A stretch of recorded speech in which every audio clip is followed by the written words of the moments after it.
Hello friends, good morning. My self दर्शित Goyani. Biology में आप सबका स्वागत है। चैप्टर नंबर 8 12 साइंस एनसीईआरटी के अंदर ह्यूमन हेल्थ एंड डिजीज के बारे में हम डिस्कस कर रहे थे। लास्ट लेक्चर्स के दौरान हमने कॉमन डिजीज इन ह्यूमन वाला टॉपिक डिस्कस कर रहे थे, जिसके अंदर हमने पैथोजेंस के बारे में डिस्कस किया।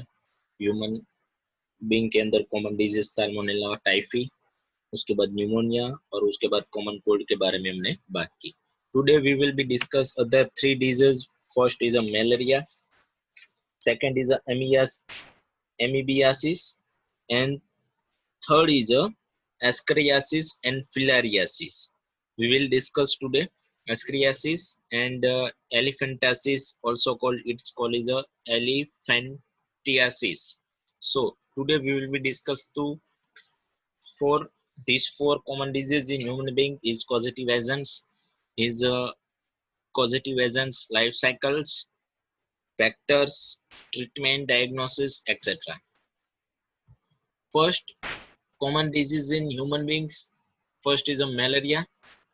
Some of the human diseases are caused by protozoa. Two, malaria is malaria's causative agents is a protozoa. Protozoa की वजह से मलेरिया होता है. You might have a hear about a malaria disease men have been fighting since many years. आपने सुना होगा कि human being ने मलेरिया डिजीज के सामने बहुत साल तक फाइटिंग की और उसकी ट्रीटमेंट और उसकी दवाई ढूंढी.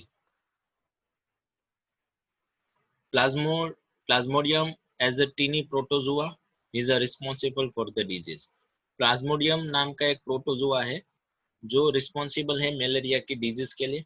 डिफरेंट स्पीसीज ऑफ प्लाज्मोडिया की डिफरेंट स्पीसीज है जो मलेरिया के लिए रिस्पॉन्सिबल है. First is a plasmodium vivax, second is a plasmodium malariae, third is a plasmodium falciparum. ये तीन स्पीसीज है प्लाज्मोडियम की, आपको एमसीक्यू के लिए याद रखना है. ये डिफरेंट तीन स्पीसीज है प्लाज्मोडियम की जो मलेरिया के लिए रिस्पॉन्सिबल है, are responsible for different type of malaria. जैसे कि हमने देखा है कि जेरी मलेरिया, उसके बाद मीडियम और नॉर्मल मलेरिया, तीन टाइप के मलेरिया है. तो P vivax, P malariae and P falciparum. Falciparum is a very dangerous protozoa responsible and sometime serious case, sometimes serious and severe by Plasmodium falciparum is the most serious and one and can even be battles. और Plasmodium फाल्सिफेरस की वजह से होने वाला malaria बहुत danger होता है और उसकी वजह से कई बार ह्यूमन बीइंग का डेथ भी होता है. Then after life cycle of plasmodium directly human being के अंदर एंटर होते ही डिजीज नहीं प्रोड्यूस करता, उसको एक लाइफ साइकिल में से पास आउट होना होता है. उसका लाइफ साइकिल दो होस्ट में डिवाइड है. First is a mosquito and second is a human being. दोनों होस्ट के अंदर अपना जो लाइफ साइकिल है वो कंप्लीट करने के बाद ही वो इन्फेक्टेड हो सकता है, मतलब इन्फेक्शन प्रोड्यूस कर सकता है. तो हम सुनते हैं कि अगर मच्छर मॉस्किटो है वो कम हो गए तो हमें मलेरिया नहीं होगा. मतलब क्या है कि दोनों में से कहीं किसी एक होस्ट को आप डिस्ट्रॉय कर देते हैं, जैसे कि मॉस्किटो को आप कम कर देते तो आपको जो ये प्लाज्मोडियम का जो प्रोटोजोआ है वो अपना लाइफ साइकिल कंप्लीट नहीं कर पाएगा और वो डिजीज फैला नहीं सकता. तो पहले उसकी लाइफ साइकिल देख लेते हैं इमेजिनेशन में. मैंने यहाँ पे बताया है कि फर्स्ट ह्यूमन के अंदर और दूसरा होस्ट होता है उसका मॉस्किटो. तो सपोज आपको मैं बता दूं, when the mosquito bite another human, suppose मान लीजिए कि ये हमारा मॉस्किटो था जिसके बॉडी के अंदर प्रोटोजोआ उसकी सलाइवा के अंदर ग्रोथ हुए है, उसकी सलाइवा के अंदर ये प्रोटोजोइट्स प्रेजेंट है. अब ये प्रोटोजोइट्स ह्यूमन बीइंग के लीवर और लीवर में से ब्लड के आरबीसी के अंदर ग्रोथ होते हैं, ह्यूमन बीइंग के आरबीसी के अंदर ग्रोथ होते हैं. आरबीसी के अंदर ये जो स्पोरोजोइट्स है, मतलब स्पोर होते हैं, अभी तो स्पोरोजोइट्स होते हैं, वो स्पोरोजोइट्स आरबीसी के सेल्स के साइटोप्लाज्म के अंदर ग्रोथ होता है. पूरा ग्रोथ होने के बाद वो स्पोरोजोइट्स है वो मल्टीप्लाई होता है आरबीसी के अंदर ह्यूमन के, और आरबीसी में से एक टाइम ऐसा आता है कि इतनी क्वांटिटी बन जाती है आरबीसी की, स्पोरोजोइट्स की आरबीसी के अंदर, तो लास्ट में आरबीसी रप्चर हो जाता है, आरबीसी डेथ हो जाता है। जब भी आरबीसी है ह्यूमन बीइंग के अंदर डेथ होता है, आरबीसी का आरबीसी किल होता है ऐसा कह सकते हैं, क्योंकि उस आरबीसी के अंदर आप यहाँ पे देख सकते हैं पहले 2-3 स्पोरोजोइट थे, आरबीसी के अंदर चले गए 3, 3 के 6 और 6 के बहुत सारे बन गए, तो आरबीसी टूट गया, पूरा रप्चर हो गया। और जब भी आरबीसी टूटता है और मल्टीपल क्वांटिटी में स्पोरोजोइट रिलीज करता है, अगेन ए स्पोरोजोइट दूसरे आरबीसी के अंदर एंटर होता है और दूसरे आरबीसी के अंदर वो मल्टीप्लाई होता है, उसको तोड़ देता है। जब भी आरबीसी टूटते हैं और स्पोरोजोइड आरबीसी में से रिलीज होते हैं, तब ह्यूमन बीइंग में मलेरिया के सिम्टम्स आइडेंटिफाई होते हैं, जैसे कि चील, ठंडी लगने लगती है। जब भी आरबीसी टूट जाते हैं तब हमारी बॉडी के अंदर ठंडी हमें लगती है, ठंड लगने लगती है, फीवर आता है और हेडेक होता है। और 1 या 2 घंटे के बाद सारे आरबीसी टूट गए और सारे स्पोरोजोइट मतलब प्रोटोजुआ के स्पोरोजोइट्स थे वो बाहर आ गए, पैरासाइट्स थे वो बाहर आ गए आरबीसी में से। अब वो दूसरे आरबीसी के अंदर घुसेंगे और उसके अंदर मल्टीप्लाई होने के लिए उसको 12 घंटा मतलब 12 हर का टाइम लगता है रेप्लिकेट होने में। तो 12 हर तक आपको कुछ भी नहीं होगा, ताव नहीं आएगा, मतलब फीवर नहीं होगा, हेडेक नहीं होगा और चिल भी नहीं होगा। अगेन उसी टाइम में सपोज आज 6 बजे आपको ठंडी आई है और फीवर आया है, तो दूसरे दिन 6 बजे आपको अगेन ठंड लगेगी और फीवर आएगा, क्योंकि जो स्पोरोजोइट पैरासाइट्स है प्रोटोजुआ के, प्लाज्मोडियम के, उसने आरबीसी में से मल्टीप्लाई होके रिप्रोडक्शन करके उसमें से निकल के बाहर आ गई। सपोज इस टाइप के जो स्पोरोजोइट्स है उसमें 2 टाइप्स के स्पोरोजोइट्स होते हैं, वो गैमेटोफाइट्स बोले जाते हैं। एक मेल होता है और दूसरा फीमेल होता है। अब इस मेल और फीमेल गैमेटोफाइट्स हमारी बॉडी के अंदर प्रेजेंट है, ह्यूमन के अंदर आप देख सकते हैं, क्योंकि आपको चील हुई है एक्सेट्रा। और उस टाइम पे मॉस्किटो आता है, एनोफिलिक्स, पर्टिकुलरली एनोफिलिक्स मॉस्किटो, उसकी स्पीसीज है मॉस्किटो की, वो आता है ब्लड सक करता है। ब्लड सक करता है तब हमारी बॉडी के अंदर जो sporozoite as a parasite form में है गैमेटोफाइट्स फीमेल और मेल, वो चले जाते हैं मॉस्किटो की बॉडी के अंदर, और मॉस्किटो की बॉडी के अंदर फर्टिलाइजेशन करते हैं। मॉस्किटो की बॉडी के अंदर मेल और फीमेल गैमेट्स थे, वो मॉस्किटो की बॉडी के अंदर फर्टिलाइज होते हैं। और मॉस्किटो की बॉडी के अंदर फर्टिलाइज होने के बाद, सलाइवा ग्लैंड के अंदर वो फर्टिलाइज होने के बाद, जब भी मॉस्किटो हमें बाइट करता है दूसरे ह्यूमन बीइंग को, इन्फेक्टेड को नहीं, दूसरे नॉन इन्फेक्टेड ह्यूमन बीइंग को बाइट करता है, तो ये सारे स्पोरोजोइट फिर से उस ह्यूमन बीइंग की बॉडी के अंदर एंटर होते हैं। फिर से ऐसा लाइफ साइकिल होता है। अब इन्फेक्टेड ह्यूमन बीइंग को कोई अदर मॉस्किटो बाइट करेगा तो मॉस्किटो के पास स्पोरोजोइट नहीं है, बट स्पोरोजोइट्स ये ह्यूमन बीइंग का ब्लड सक करने की वजह से उसकी बॉडी में आए, और उसने मॉस्किटो को कुछ इन्फेक्शन नहीं किया, ओनली वहां पे उसने फर्टिलाइजेशन प्रोसेस की, डेवलपमेंट किया मॉस्किटो की गट के अंदर और सलाइवा ग्लैंड के अंदर। मॉस्किटो की सलाइवा ग्लैंड के अंदर ये सारे स्पोरोजोइट्स मतलब फर्टिलाइज हुए और सारे प्लाज्मोडियम डेवलप हो गए। फिर से ह्यूमन को बाइट करेगा तो ऑब्वियसली उसकी सलाइवा के अंदर जो स्पोरोजोइट्स है ह्यूमन बीइंग के बॉडी के अंदर एंटर होने वाले हैं, दूसरे नॉन इन्फेक्टेड ह्यूमन बीइंग को इन्फेक्शन प्रोड्यूस करेगा।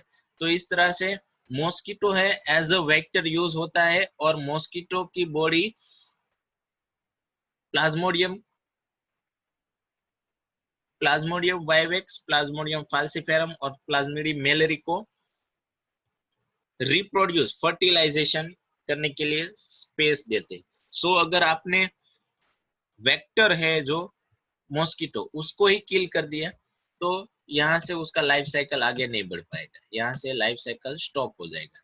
तो जो भी इन्फेक्टेड पर्सन है उसको आपने उसकी बॉडी में से पैरासाइट को किल कर दिया तो वहां से दूसरे नॉन इन्फेक्टेड बॉडी के अंदर ट्रांसफर नहीं हो सकता। कई बार ऐसा होता है कि हमें बहुत सारे मच्छर काट लेते हैं फिर भी हमें मलेरिया नहीं होता। क्यों नहीं होता? क्योंकि जो भी मच्छर ने जो भी ह्यूमन बींग को बाइट किया होगा उस ह्यूमन बींग के बॉडी के अंदर ये स्पोरोजोइड्स प्रेजेंट नहीं होंगे, और उसकी ग्लैंड में मतलब उस मच्छर की सलाइवा ग्लैंड में भी स्पोरोजोइड प्रेजेंट नहीं होगी, जिसके हेल्प से जिसकी वजह से हमें इन्फेक्शंस नहीं होता मलेरिया। तो ये पूरा साइकिल है, लाइफ साइकिल है। क्या था पहला पॉइंट? जो पैरासाइट्स आते हैं वो ह्यूमन ब्लड के अंदर आरबीसी के सेल के अंदर रिप्रोड्यूस होते हैं, आरबीसी को तोड़ते हैं, और तोड़ने के टाइम यहाँ पे लिखा है जब आरबीसी टूट जाता है तब फीवर आता है, आरबीसी क्रश होता है तब, एंड हेडिक होता है, चील ठंडी लगती है, और फिर से वो आरबीसी नई आरबीसी के बॉडी के अंदर ट्रांसफर होते हैं स्पोरोजोइड्स, फिर से साइकिल स्टार्ट होता है।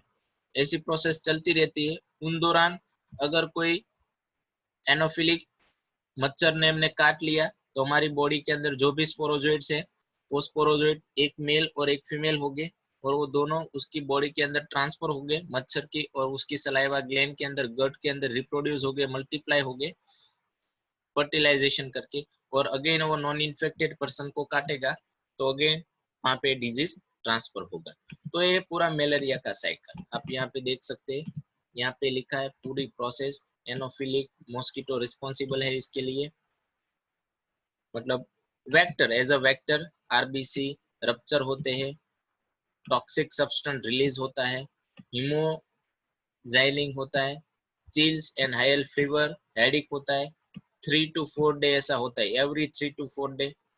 When female Anopheles mosquito bite the infected person, this parasite enter the mosquito body, undergo the further development. The parasite multiply with the form of sporozoids that are stored in their saliva glands. When the mosquito bite a human, the sporozoids are introduced into his her body, thereby initiating the event mentions above. It interesting to note the malaria parasite required two hosts, human and mosquito, to complete its life cycle. The female Anopheles mosquito is the vector transmitting agents। मतलब जो female एनोफिलिक्स होती है वो उसको फैलाने के लिए एक बॉडी में से दूसरे एक इन्फेक्टेड पर्सन में से दूसरे इन्फेक्टेड पर्सन के अंदर ट्रांसफर करने के लिए प्लाज्मोडियम, मतलब जो वो मलेरिया ट्रांसफर करने के लिए मॉस्किटो रिस्पॉन्सिबल होती है, और दो होस्ट। इसी वजह से अगर आपने मच्छर कम कर दिए तो मलेरिया ट्रांसफर नहीं होगा। सो ये था मलेरिया। उसके बाद उसकी आगे का डिजीज है एमियोबेसिस। आगे का डिजीज है एमीबियासिस। एमीबियासिस के बारे में डिस्कस करते हैं। Amoebiasis entamoeba histolytica in protozoa parasites intestine, large intestine के अंदर अगर कोई प्रोटोजोआ ग्रोथ होता है एज अ पैरासाइट हमारे लार्ज इंटेस्टाइन के अंदर, तो human which cause as a amoebiasis. Amoebiasis को हम मरोडो ऐसा भी बोल सकते हैं। Symptom this disease include constipations, abdominal pains, cramps, stools with excess mucus and blood clots।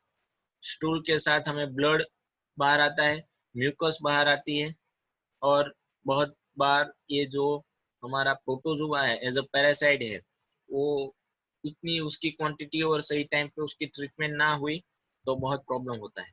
House fly act as a mechanical carrier and several the transmit the parasite from the feces of infected person to the food and food product। जैसे कि आपको बात बता दूं कि infected person का stool है उसके अंदर ये पैरासाइट्स हो गए और उसके ऊपर हाउस फ्लाई बैठती है और वहां से उसकी बॉडी सरफेस के ऊपर एंटानिबा, पूरा नाम है एंटानिबा हिस्टोलाइटिका। एंटानिबा हिस्टोलाइटिका पैरासाइट्स प्रोटोजोआ है वो एम्बियासिस के लिए रिस्पॉन्सिबल है, और ये एंटानिबा हिस्टोलाइटिका है, वो फ्लाई की बॉडी के साथ चिपक जाती है। अब फ्लाई जब फूड और फूड प्रोडक्ट पर बैठती है तब ये पैरासाइट फूड के ऊपर आ जाते हैं, और वो फूड हम खाते हैं तब हमारी बॉडी के अंदर ये पैरासाइट ट्रांसफर होते हैं।